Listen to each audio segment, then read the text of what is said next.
All right, I was debating whether I'd do this video or not, but then I thought, you know what? I think it'll be a good landmark of a video. I think it'll be good, one of those videos we look back as the channel grows, and it's one of those videos you want to kind of memorialize on the channel over time as you kind of grow the channel. The title of this video was how to get 10,000 subscribers when it's not a bull market. And the reason I felt passionate about making this video was, number one, to thank everyone who has subscribed on this channel. It really means the world. I know I keep saying that, and you guys probably see me saying that in the comments, but it does. I mean, in this world, to have 10,000 people to subscribe to your content and to, potentially care about your opinion and what you have to say is a difficult thing to do. It's not easy. One of the things I'm learning, for those who actually care about the channel, want to see the channel grow, just want to see my reflections on it, feel free to watch this video. If you don't, that's totally fine. But I am going to not ramble a little bit, but kind of give a lot of my thoughts on just what I'm thinking about. I'm going to try to keep it under 10 minutes or like 12 minutes. We'll do 12 minutes. One of the things I realized as I've been growing older is that attention is the only thing that matters. It is that simple. If you have attention, you have power, you have influence. And I don't mean that in a negative way. I mean just like trying to start anything, trying to start a small business, trying to start a startup, trying to grow something, trying to get people to care about your thoughts, you care about your opinions, trying to feel like you have purpose in life. Because I think a lot of purpose comes from your ability to get attention around an idea that you have. And what I mean by that is, if you write the world's greatest book and no one reads it, unfortunately, it's not the world's greatest book. It might be the world's greatest book to you, and that's totally fine. But the problem is that's subjective. What is objective is numbers. And a lot of times numbers don't lie. And I don't mean this from a vanity metric in terms of followers or likes or anything like that. I mean it from a perspective of, do you feel that your book that you made, that's the world's greatest book, is getting the level of attention it deserves? And there's two elements on the book getting the level of attention it deserves. Number one is the content of the book. I think I want to say it's 50-50, but maybe it's 49-51, and we'll talk about that debate in a second. But it's a good chunk of like if you deserve to have the world's greatest book. But number two is content distribution strategy, whether it's a book, a podcast, YouTube, whatever it is. Content distribution strategy, honestly, I think it might be 51-49. It matters way more than the content. It matters way more than the book, because if you have an amazing product but you don't have a way to get the world to see it, your product's irrelevant. Your product's useless. So many products, I have a lot of startup friends, they just die immediately because the founder doesn't have a distribution model to actually get their product out there into the world and get people to care about it. And I've started to recognize that very clearly, that if you don't have a way to get people to care, then they're never going to care. And the older you get, I'm 24 right now, but the older you get, you start to recognize either you want people to care about your ideas or you don't. It's very simple. Either you're a creator or you're a consumer. There's nothing wrong with being either, but some people naturally want to create. And the hard part about being a creator or being an artist of any kind, and I use that word artist in a very loose way, is that if you want attention on the stuff that you create, and not just attention like, oh, I just want some likes, but like you actually want to build an audience, let's define that as the basis for attention, then you've got to figure out content distribution strategy. Now, the problem with content distribution strategy is a lot of times it is based on external environments. So getting back to the theme of this video, how to get 10,000 subscribers in when it's not a bull market, I care very deeply and gratefully that 10,000 people chose to subscribe, but I also start thinking about why did 10,000 people choose to subscribe, just from my own psychoanalytical perspective, to try to make more sense of what I'm doing here and the audience and community that I'm building, but also the market conditions that allowed that 10,000 subscriber relationship to happen. Meet Kevin, I believe, made 183,000 subscribers in like March or April of 2020. It was one of those months in 2020 where everything was going crazy, when everyone was at home and when YouTube was going off. Now, why was YouTube going off? Number one, everyone was at home, so everyone had more time to consume content. So that's the first market condition that propelled him to get 183,000 subscribers. Number two, he was creating content that was very search-worthy. He was making like 17,000 COVID videos a day on the pandemic stimulus checks. What were people searching for? COVID stimulus checks. Everyone wanted to know when they were getting their money. So there was a lot of, and I think that was actually a good strategy, right? Because what he did was he allowed himself to be a go-to authority over a piece of content that drove so much traffic that once you sustain that traffic and you start making videos about Tesla, a lot of those people are not going to stay, but a lot of those people are going to stay. And honestly, in a world in which attention is the moat in regards to building anything, because as we're seeing with Palantir, right? They have a great product, but they got to get distribution, they got to get attention, they got to get sales to get people to actually buy it. Then you need to have a strategy to get anyone to care. So like, let's say he gets 1,000 people to subscribe that care about COVID, and 100 of them care about stocks. Those 100 people are 100 more people that actually care about his content than before. And when you scale those numbers, that's where you get the astronomical rise of Meet Kevin. Why do I bring up Meet Kevin? Because he primarily grew during the pandemic. And some people say it was like faulty, he shouldn't have grown that much. It's like, but he did. And he did because he put in a lot of work, a lot of consistency, a lot of creativity. I mean, whatever you say about him, you cannot deny the amount of work that he put in, but the market conditions were there. It was a bull market. And because it was a bull market, it allowed him the flexibility to be able to make tons of pieces of content around things that were search worthy. Neo goes from $3 to $20. Make a video about Neo. 87,000 people, click on that video out of like 8 million that are searching for it. So it's like growth hacks like that in a bull market are easy. I say easy loosely. I mean, it's still hard to make content, but it's easier because the way YouTube works is if your content shows up in front of someone and you're slightly interested, you will click. I mean, I experienced this, you experienced this. A lot of you probably don't even care about me that much, but I came up in your feed, you clicked it, you're like, it's decent, I'm going to subscribe. Or, we'll check it out later. And then I kept popping up in your feed and you're like, I like this guy, I want to subscribe to him, right? And that's how I am with creators. I mean, how did I discover Tom Nash? He popped into my feed. I was like, this Russian guy sounds kind of funny. Let's subscribe, right? And then next thing you know, you start developing a relationship with that creator as a consumer. And thankfully, I've been able to develop a relationship with him as a creator as well. But that's how those things happen. That is the power of algorithms on social media.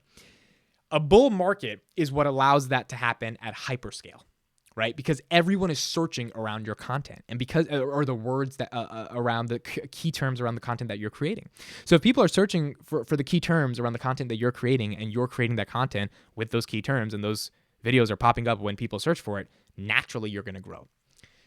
So how do you get 10,000 subscribers when there's not a bull market? In fact, when the stock that you're covering is getting so decimated by the market that people have stopped searching for it, and in fact, people just want to hate on it and hate on the fact that you make videos about it because, you can say Palantir got a $43 million contract, stock's still down 10%.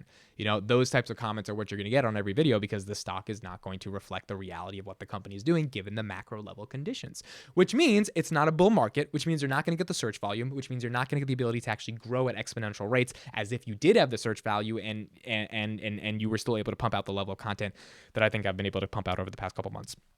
Here are my tips, and this is for anyone who wants to be a content creator, and these are tips, honestly, to myself, because these are the same tips I'm going to keep utilizing, and hopefully they keep, helping the channel grow. Why do I want the channel to grow? Because obviously I want the attention, and I want the channel to become one of the premier stock finance channels on YouTube, because I also think I can do it. And that's why I started the market live stream. If you didn't know and you're watching this video, I'm live streaming the market 9:15 a.m. every single day. Am I the best at it? No. Am I going to get better? Yes. Are there some technical difficulties? Some days we've done it for 2 days and there have been a couple of difficulties. They only lasted for like a minute, maybe a minute 30 max. Yes. But that stuff goes away with time. You got to step into the ring and get punched a little bit before you actually figure out how to do this thing. And one of the things that's so exciting to me is I get to wake up every day, plan for an hour around what this show is going to be like, and then just go and deliver the show and try to make it the best show that I can and develop a consistent. I mean, we had 272 people show up live to hear my thoughts around the market open. That's just it blows it's amazing.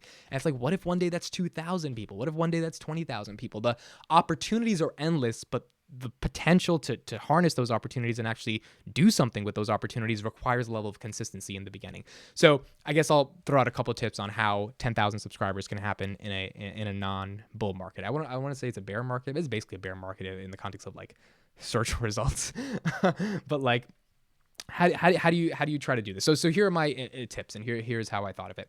Number one, I think it's consistency, and not consistency as in one video a day. If you're a news channel, and I think people are watching this that are from the creator finance space, it's not just news. It's about creative interpretations of news as much as you can, meaning honestly, as much as I hate to say it, 2 to 3 times a day. And it's not, and the fine balance is not forcing a video to force a video, because that's not going to be good quality content and that's not going to be authentic. And when you're not authentic, the watch time is not going to be high. And when the watch time is not high, you're not going to get retention, which means the algorithm's not going to recommend you. So it's you got to be authentic. That's the first thing. But we'll get into authenticity in a little bit.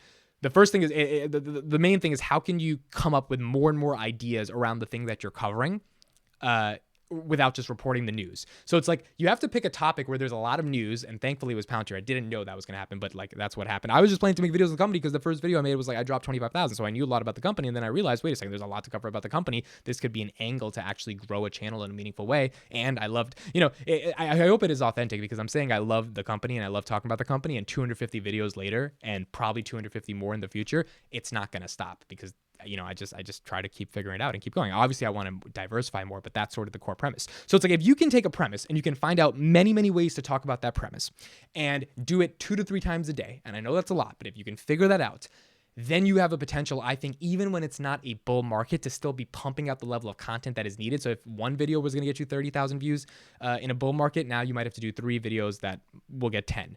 But you got to hit those 3 videos. Otherwise, you're not going to get those 30,000 views. And maybe you need those 30,000 views because that's how many views you need a day to actually grow your subscriber base, right? So it's like you got to have the ability to take a topic and slice it up into so many different ways and creatively interpret the news that's going around that topic, and then serve that thumbnail and title in a way that gets people to want to click. It is difficult. I'm not saying it's easy, but if you can do that, then you have the potential to get that first that first foundation of like actually growing a subscriber base, even when it's not a bull market. Number 2 is being authentic. I think when it's not a bull market, people are really looking for authenticity because they're doubting their investments. And this goes for anything. This is just a metaphor for life. When you're doubting something, you're looking for the person that can give you the most accurate advice without BSing you. Yes, you're looking for confirmation bias, but you're also looking for someone who's not like just you. People know when you're selling them a load of crap, right? It's like it's now, unfortunately, on YouTube people don't know that, and that's why some of these YouTubers have a ridiculous amount of subscribers, really because they just they get people who are naive and that don't understand what's going on and how they're being played. But I think in general, most people are like, I'm doubting my investment in Palantir. I want to know more about this company. I Google Palantir. There's a biotech that I'm down. I wish someone was making content about that biotech because I would love to get more confirmation bias on that. But I would also love to get it from someone who actually knows what they're talking about. So it's like I want to find. So if you're doubting Palantir, right? Like you would come to my channel. Let's say if you search it, and you would start going through some of the content, and at least one out of every 2 or 3 videos. So like every 33% of the videos that you see, if you see 3, needs to be a video where you're like, there's a unique insight provided here, or a unique take on a news, or a unique guest from an interview, or a unique perspective that gets me to want to care more about what this person says, even though I'm doubting my investment. That creates a relationship between the person who's doubting their investment and you as a creator, to get them to actually care about your content. And when I say doubting their investment, I mean because the entire market is down. So everyone's doubting their investment. I don't care how much of a bull you are. Like a lot of times you're doubting your investment, right? So when it's a bull market, people are looking for just like, how do I get in more quicker so I reduce my FOMO? So they're like looking for a different type of content. When it's a bear market, people are looking for, how do I not lose my investment thesis, but also how do I undercover more about the company so I can confirm my bias in as educated of a way as possible. It's less about FOMO because there's no FOMO. Palantir's at 11, it could be at 10, it could be at 12. Like there's no real FOMO. It's more about how do I double down and understand this company at a much deeper level. So that's like my first. That's my second thing. Is like stay authentic and actually try to give content that people would care about in a meaningful way.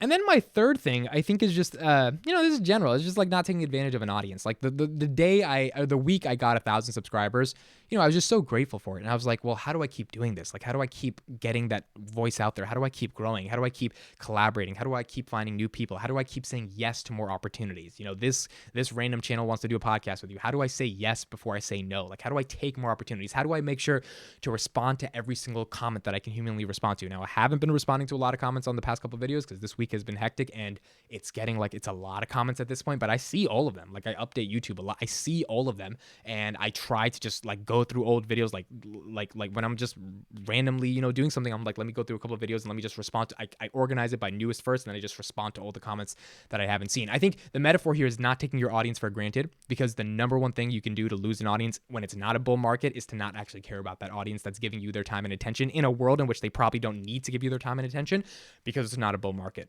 right? So like, the world is not giving you their attention. These 10,000 people have decided to give me their attention. How do I make sure I take the best use of it and really give them something in value in return? That's my way of how to get 10,000 subscribers in a non-bull market. And, we're going to see how this goes. If Palantir rises, I believe the channel will rise because that's one of the stock that's being heavily covered. But that's why I'm trying to diversify as well by doing the morning stream, talking about other topics and making myself more analytical and intellectual as a thinker when it comes to stocks, investing, finance, data, AI. Like I think there's so many ways the channel can scale and grow for those who have been wondering, how do I plan on scaling the channel? But I do think there is a base, and being strong around that base and being creative around that base and respecting the audience that you've created around that base, to me, is important if you're trying to really go for it. If you're just trying to make a couple of videos here and there, blah, blah, blah, blah. But if you're trying to be a content creator, like this video is for the people who want to be content creators in this space, this finance space. Those would be my advice. Those would be my tips, and that would be my strategy. I said 12 minutes. We're at 15 minutes. But those are my thoughts. Thank you to everyone. 10,000 subscribers. I just launched the Patreon, $5 per month. It really helps out the channel. $60 per year. If any of this content is giving you any value, I hate asking or selling something, but YouTube ad revenue is just unreliable, and like having a base that could fuel the channel and actually make it sustainable financially and allow me to really go full time, it would mean the world. So if you want to check that out, link in the description. Already have 40 people in the Patreon and in the Discord, and it's a really, really fun time. Thank you guys for watching. Let me know if you have any other tips. I will try to answer as many comments as I can around YouTube and YouTube growth and around this niche. And I just appreciate everyone for subscribing, because you're watching potentially someone who started really at zero and is trying to make it big and trying to get there. And it's fun to be on the journey. And life to me is about building. There's nothing else that matters other than building. Like everything else is just pales in comparison to actually going on a journey to build something. Because then one day you look back at it and you're like, I did that. And then you can die a little bit more peacefully knowing you did that. Thank you guys for watching. Let me know your comments. I'll see you in the next one.